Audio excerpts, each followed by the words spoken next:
ETV Bharat में आप सभी का एक बार फिर से स्वागत है। आज हमारे साथ जुड़े हैं एनवायरमेंटलिस्ट सोनम वांगचुक, जो कि लद्दाख के इश्यूज़ को काफ़ी टाइम से नेशनल और इंटरनेशनल लेवल पे हाईलाइट करते आ रहे हैं through moments like hunger strike और दिल्ली चलो आंदोलन जैसे मोमेंट्स के थ्रू। सर, हमारे साथ जुड़ने के लिए बहुत बहुत धन्यवाद सर। नमस्कार। नमस्कार। सबसे पहले सर मैं यह आपसे पूछना चाहूँगी, आपने 15 जुलाई से हंगर स्ट्राइक करने की बात की है, सो उसके पीछे क्या सोच है और लोगों को आप क्या मैसेज देना चाहेंगे सर?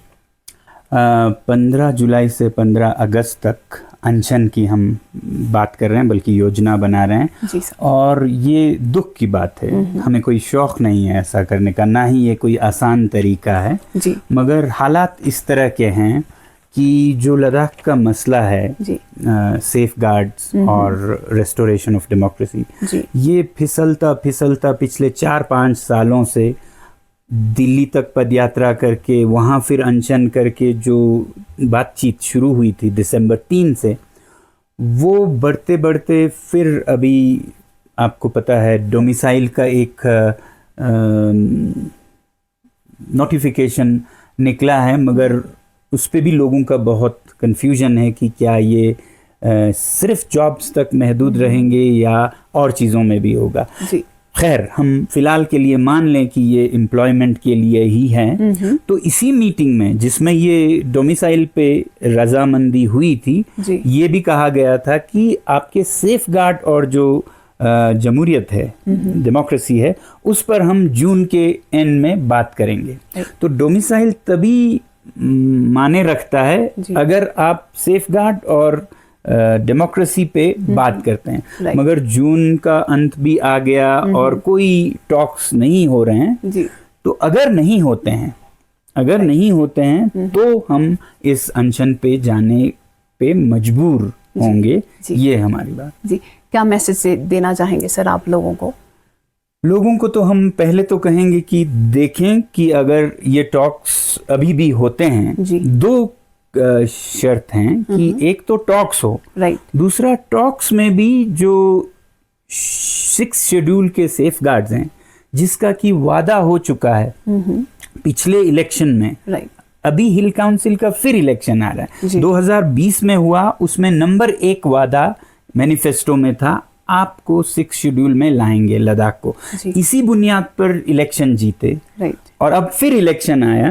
तो मैं यही कहूँगा लोगों को कि ये बहुत ज़रूरी है कि हमारे देश में जो ईमान है, वादे उसको निभाने की जो प्रथा है, वो बरकरार रहे। अगर नहीं रहते हैं तो सिर्फ मुझे नहीं, सिर्फ लद्दाख के लोगों को नहीं, पूरे देश को चिंता करने की ज़रूरत है कि कोई नेता या दल एक वादा लिखित में करके चुनाव जीतते हैं, अगला चुनाव आता है और कहते हैं हम अगर कहते हैं हम नहीं कर सकते हैं, तो फिर सबको आवाज़ उठाने की ज़रूरत है और ये देश की भी जिम्मेदारी है, यही मैं कहना चाहूँ। जी सर, आप कहते रहे हैं कि लद्दाख एक सेंसिटिव और यूनिक रीजन है, तो आज के टाइम में आप लद्दाख के करंट सिचुएशन को कैसे देखते हैं सर? तो लद्दाख हमेशा से यूनिक सेंसिटिव तो रहा है जी। आप अगर सांस्कृतिक दृष्टि से देखें, कल्चरली यूनिक है, सेंसिटिव है। यहाँ पर जनजातीय सभ्यता है जो विश्व में बहुत महत्वपूर्ण और बहुत ही नाजुक है जी। फिर यहाँ का जो वातावरण है, जिसे आप क्लाइमेट या एनवायरनमेंट कहेंगे, वो बहुत संवेदनशील है, नाजुक है। यहाँ ग्लेशियर्स बहुत सारे हैं जिससे कि पानी मैदानों को पहुंचती है, बहुत ही संवेदनशील है। अब आप कह रहे हैं अभी क्रिटिकल है कि कैसे देखते हैं, अभी तो ये और भी क्रिटिकल हो गया। पहले तो इन 2 मुद्दों पे था जी। और तीसरा जो सबसे क्रिटिकल हुआ है वो सैनिक दृष्टि से, सामरिक दृष्टि से, डिफेंस के मुद्दे पे अगर देखें तो लद्दाख ऐसी जगह है जो चीन से या तिब्बत से और फिर इस तरफ पाकिस्तान से सीमाएं रखता है। और अभी तक भारत का एक बल रहा है, लद्दाख के लोग शान रहे हैं जो हमेशा हर युद्ध में भारत के साथ खड़े रहे हैं जी। अब ये जो सेंसिटिविटी है, क्रिटिकलिटी है, ये और 10 गुना बढ़ गई है, जैसा आप समझते हैं। अभी ऑपरेशन सिंदूर में जिस तरह के वो हुए ऑपरेशंस हुए, और जिसमें चीन और मुलव्विस हुआ, दोनों मिल के कर रहे हैं, तो लद्दाख और लद्दाख के लोगों का महत्व और 10 गुना बढ़ जाता है। तो ऐसे में ये जो नाजुकपन है, संवेदनशीलता है, ये मिलिट्री पॉइंट ऑफ व्यू से और बढ़ जाता है। मैं यही कहूँगा कि जिस तरह से लद्दाख के लोगों के साथ वादा खिलाफी होता दिख रहा है, अभी भी उम्मीद है कि शायद ना हो। अभी 2 महीने हैं इलेक्शन तक, पिछले इलेक्शन से, जिसमें कि वादा किया गया था, और ये जो आने वाला है 2 महीने हैं पूरा करने के लिए। अगर वो नहीं होते हैं, लोगों को ऐसे ही छोड़ दिया जाता है मैदान में खुले, तो ये बेहतर नहीं करेगा। तो ये जो क्रिटिकल सेंसिटिव बॉर्डर है ये और कमज़ोर ही होगा, क्योंकि हम इसे नहीं चाहते हैं कि इससे लोगों के देश के प्रति वफादारी पे कोई फ़र्क आए, क्योंकि ये एक पॉलिटिकल पार्टी की बात है। देश से हमारा प्रेम बरकरार रहना चाहिए। एक पॉलिटिकल पार्टी गलत कर सकता है, बेईमानी कर सकता है, उम्मीद है नहीं कर रहे हो, मगर देश से ना हो। मगर मुझे कभी कभी डर लगता है लोगों की बातें सुन के, वो दल ना सोच के देश को देखने लग जाते हैं कि भारत ने हमें अन्याय किया, नाइंसाफ़ी की। तो ये मैं कहूँगा लद्दाख के लोगों से भी आप इसे अलग देखना शुरू करें कि ये एक राजनीतिक दल के वादे हैं, ये भारत देश का नहीं है। मगर बिल्कुल भारत सरकार जब बनाते हैं तो वो भारत सरकार के वादे भी बन जाते हैं। तो इसलिए हमें बहुत ही सोच समझकर और दृढ़ता से आगे बढ़ना होगा। जी साहब। तो नेक्स्ट मैं ये पूछना चाहूँगी, MHA ने रिसेंटली एक ड्राफ्ट नोटिफिकेशन निकाला है सर, जिसमें 15 साल का डोमिसाइल रूल अनाउंस किया है और नोटिफाई भी हुआ है। आपका इस प्रपोजल पे क्या रिएक्शन है सर? मैं तो पहली बात तो ये कहूँगा, इस नोटिफिकेशन की ज़रूरत ही नहीं थी। अगर हमारी सरकार अपने वादों के अनुसार और हमारे हकों के अनुसार पिछले 5 या 6 साल हो रहे हैं, अब 6 सालों में लद्दाख को जो लोकतंत्र की वो है, क्या कहते हैं, हक है, वो दे देते और लद्दाख स्टेट बनता या असेंबली होती, तो ये सारे मुद्दे वो खुद सॉल्व करते, अपने असेंबली में करते। तो कोई अलग डोमिसाइल करके देने की उतनी ज़रूरत, इनके डिटेल्स की ज़रूरत नहीं होती। मतलब डोमिसाइल तो ठीक है, मगर जो डिटेल्स हैं वो खुद करते कि किसे कितना दिया जाएगा, वो स्टेट की बात होती। या वो 6 शेड्यूल जिसका वादा किया है वो दे देते, तो ये सब हो जाते। मगर अब हद ये है कि कहते हैं कि वो हम बात करेंगे, उस पर देर लगेगी, पहले हम डोमिसाइल दे के आपके अनएम्प्लॉयमेंट को सॉल्व करेंगे। अगर सच में अनएम्प्लॉयमेंट को सॉल्व करते हुए लद्दाख का हित भी करना होता, तो वो पहले ही लद्दाख का जो वादा था 6 शेड्यूल का वो दे देते, और जो असेंबली था वो दे देते। तो इसको सॉल्व करने की ज़रूरत नहीं पड़ती, इस तरह से करने की। तो अभी भी हम उम्मीद तो यही करेंगे, ठीक है देर हो गई, इसलिए जो अनएम्प्लॉयड हैं, बेरोजगार हैं, उनको सुलझाने के लिए ये कर रहे हैं। मगर फिर उसके तुरंत बाद, जैसा फिर वादा किया है, अगर मीटिंग नहीं होती या मीटिंग में ये निष्कर्ष ये नहीं निकलता कि जो वादे किए हैं वो पूरा करेंगे, तो फिर ये एक धोखा हो सकता है। राइट सर, क्या आपको लगता है कि 6 शेड्यूल का जो डिमांड है सेंट्रल गवर्नमेंट से इनफ सपोर्ट ले पा रही है? अगर नहीं तो कमी कहाँ रह गई है इसमें सर? 6 शेड्यूल जो है वो लद्दाख के लोगों से भी पहले सरकार ने खुद प्रपोज किया था। ये ऐसा नहीं है कि कोई चांद सितारे लद्दाख के लोगों ने मांग लिए। सरकार ने नेक नियत से, अच्छे नियत से, जैसे ही 2019 में यूटी बना, उसके बाद से यहाँ पर मंत्री आके, ट्राइबल जो कमीशन है उनके मिनट्स में निकले हैं, लद्दाख को 6 शेड्यूल पर हम वो कर रहे हैं। ऐसे ही 2 इलेक्शन के मैनिफेस्टो में निकले, ये तो सरकार का वादा था। तो फिर हम कैसे सोच सकते हैं कि कोई वादा करके चुनाव जीत के हाथ धो लेगा? ये तो मुमकिन नहीं होना चाहिए ना। मैं तो कहूँगा कि माननीय गृह मंत्री अमित शाह जी हों, वो अपने बच्चों को घर में क्या सिखाते होंगे कि कोई आपको वादा करे और फिर करने पे जब आए तो मुकर जाए, तो आप खामोशी से चुपचाप सर झुकाए जी सलाम करके बैठें या उससे आखिरी सांस तक वादा पूरा करवाने का पूरा कोशिश करें और इसमें जाए तो जान भी दें।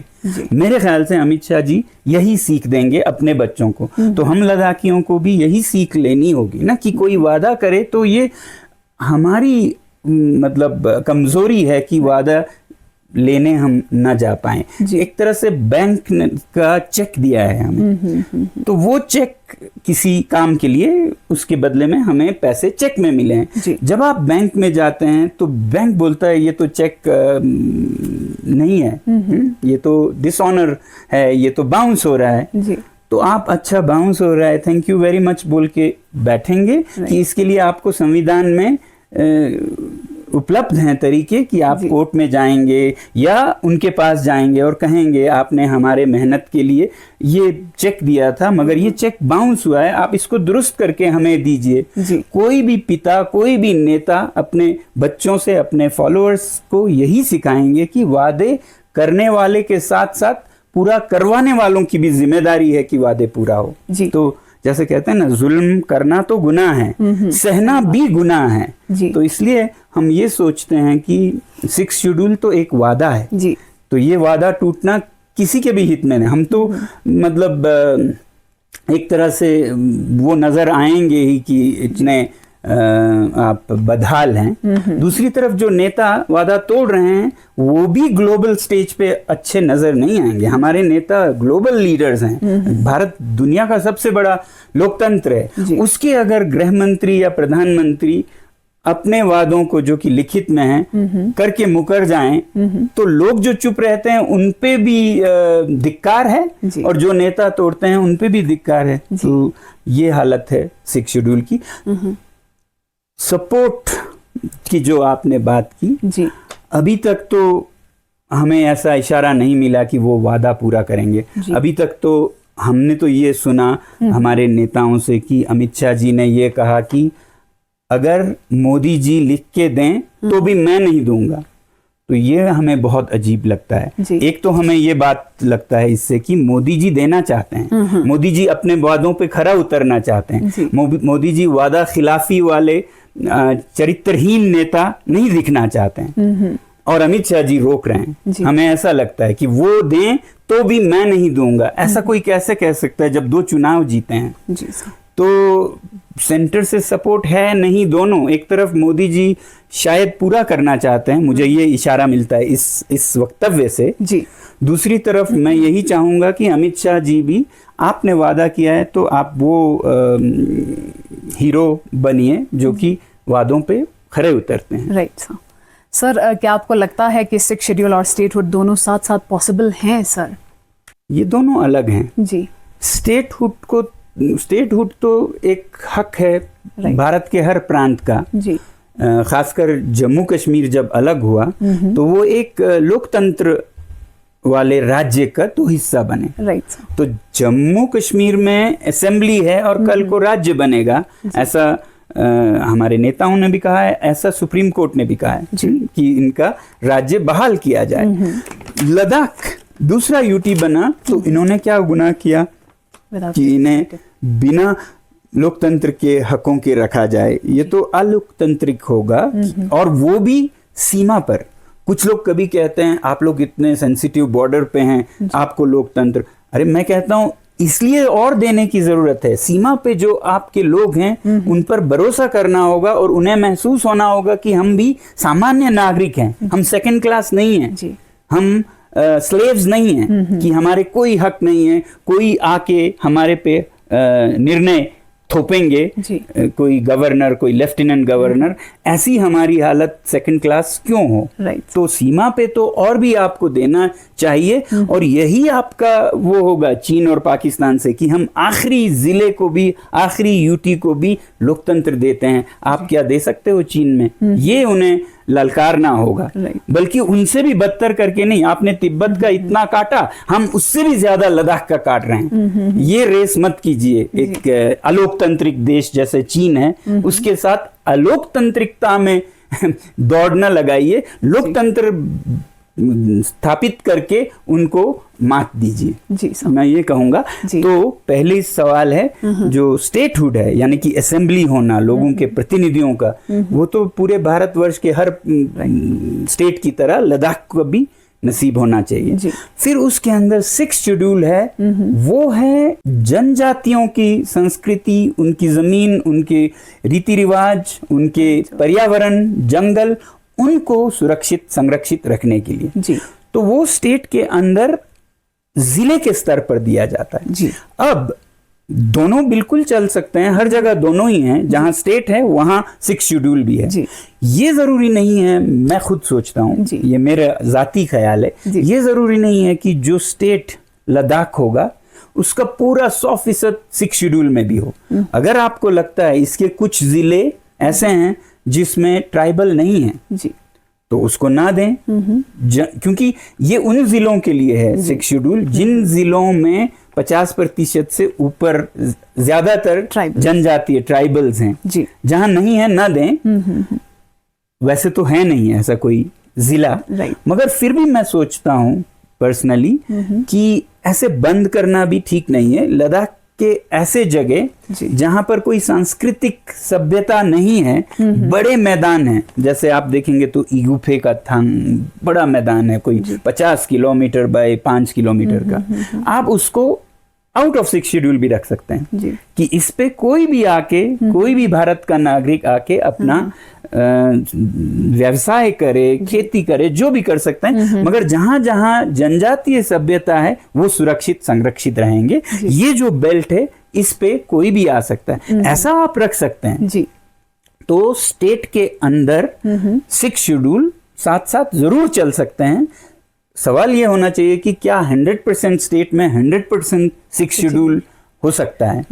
हो सकता है, मगर जरूरी नहीं है। मेघालय में ऐसा ही है, 100% लगभग में 100% 6 शेड्यूल है, सिवाय शिलोंग के एक बाजार के जहां पर नहीं है, जिसे पुलिस बाजार भी कहते हैं। तो उससे भी बड़ा लद्दाख में आप रख सकते हैं, जहां पर हर कोई, देश से क्या दुनिया से, सिंगापुर की तरह आप रखिए एक शहर ऐसा जिसमें कोई रुकावट नहीं है, सबके लिए खुला है। मगर जो पुराने जनजातीय गांव हैं, ले है या साबू है या फ्यांग है या कारगिल के अलग अलग वो हैं जिनकी अपनी नाजुक सभ्यता है, अपने नाजुक पर्यावरण है, या फिर जो हमारे जंगली जानवरों की दृष्टि से उनको संरक्षित रखिए, फॉरेस्ट को, वाइल्ड लाइफ को, कल्चर को, नेचर को। जी सर, क्या आपको लगता है कि मतलब डर है कि लेजिस्लेटिव पावर के बिना लद्दाख के लोग डिसीजन मेकिंग प्रोसेस से और भी ज़्यादा दूर होते जा रहे हैं? कितना इम्पोर्टेंट है लद्दाख में लेजिस्लेटिव पावर होना, और स्पेशली लद्दाख के लोगों का से होना उसमें कितना इम्पोर्टेंट है हर डिसीजन में? बिल्कुल, मतलब लोकतंत्र दुनिया में मांगी गई या कायम हुई तो क्यों हुई? क्योंकि स्थानीय लोग चाहते हैं कि वो फैसला करें कि क्या हो, वरना तो फिर इंग्लैंड कह सकता है क्यों न्यू दिल्ली ने अपना पार्लियामेंट मांगा, हम अच्छा तो कर रहे थे लंदन से बैठ के। जी।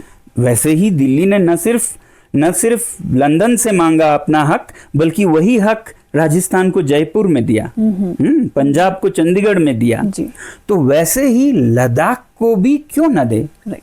तो ये नहीं दें तो बिल्कुल नहीं देते हैं तो लोगों को लगेगा हम तो सेकंड क्लास स्लेव्स हैं, हम तो गुलाम हैं, हम तो नागरिक नहीं हैं। या तो आप ये लिख के दीजिए कि subjects of Ladakh will be second class citizens who will not enjoy the democracy that rest of the country enjoys. जी जी सर, तो आप हमेशा लद्दाख के फ्रेजाइल एनवायरनमेंट के बारे में बोलते आए हैं सर।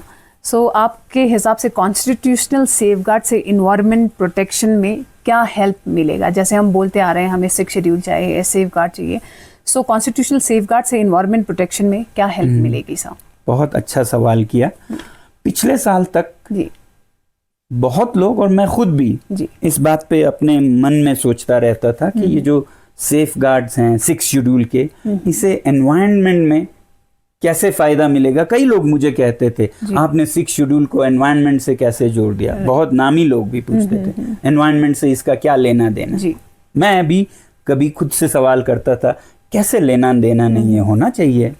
ये सब शक दूर हो गए जब पिछले साल कोलंबिया में COP16 जो कि बायोडाइवर्सिटी पर हुआ, यूनाइटेड नेशंस का जी।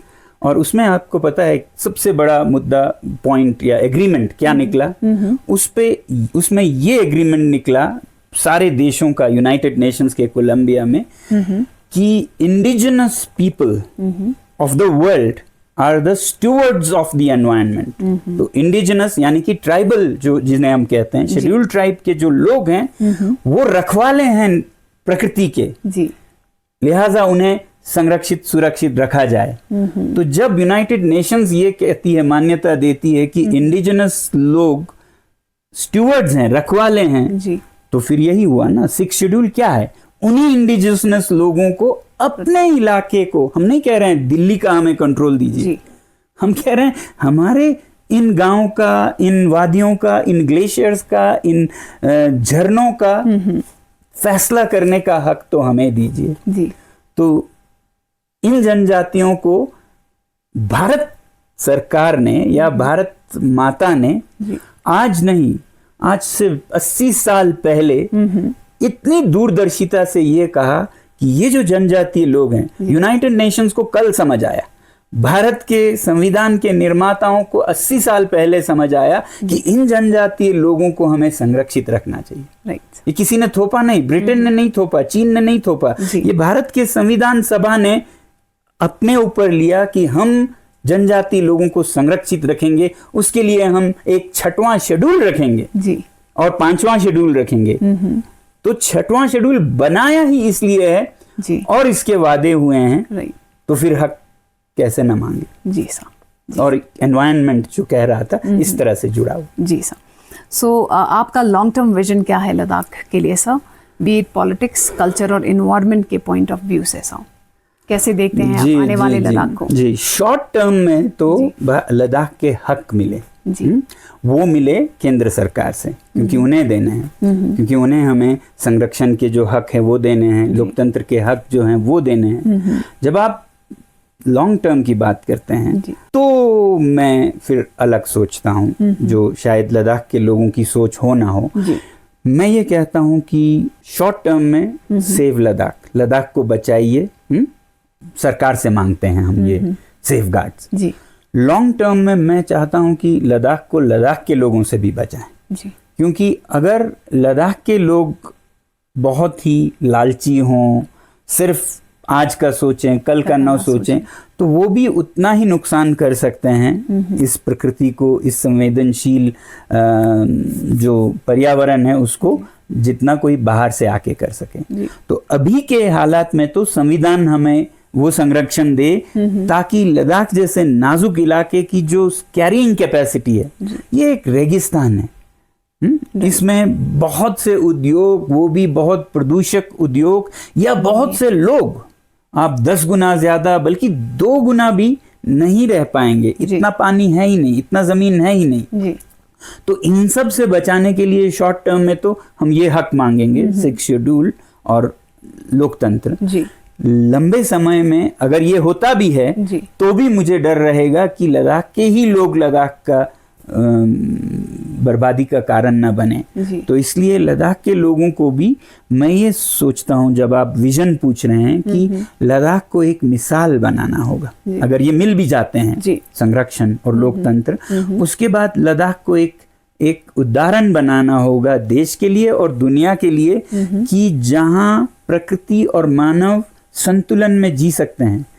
लोगों की इतनी लालच नहीं, इतना डिजायर और डिमांड नहीं कि वो अपने ही घोंसले को तोड़ें, अपने ही प्रकृति का नाश करें, और थोड़े ही में खुश रहने का, थोड़े ही में खुश रहने का जो कला है, जो हमारी संस्कृति, हमारी जनजातीय परंपरा हमें सिखाती है, उसको और खिलने दें, और फिर उसको हम दिल्ली में, बंबई में इन्फेक्ट करें, कि वहां भी लोग सादा जीवन जीने लगे लद्दाख को देखते हुए, कि लद्दाख के लोग अगर इतने अच्छे क्या कहेंगे आदतों के साथ, अपने लाइफस्टाइल के साथ जीकर खुश रह सकते हैं इतने दुर्गम जगहों पे, तो हम दिल्ली में क्यों नहीं, हम बम्बई में क्यों नहीं। इसीलिए मैं बहुत बार बोलता हूँ कि don't try to urbanise the tribals, rather tribalise the urbans. ये जो जनजातीय सभ्यता है वो सिर्फ लद्दाख को नहीं, दिल्ली मुंबई को भी चाहिए कि आप बहुत ही संतुलन से, हल्का नाजुक पैरों से चले इस पृथ्वी पर, और यही सीख हम पूरे देश और दुनिया को दें, ऐसा मेरी उम्मीद है। जी साहब, तो सबसे लास्ट में मैं आपसे ये पूछना चाहूँगी, क्या आप ऑप्टिमिस्टिक हैं कि लद्दाख की जो डिमांड्स है जैसे 6 शेड्यूल और कॉन्स्टिट्यूशनल प्रोटेक्शन वो जल्दी पूरी हो पाएगी साहब? इसका नहीं मुझे पता है जी।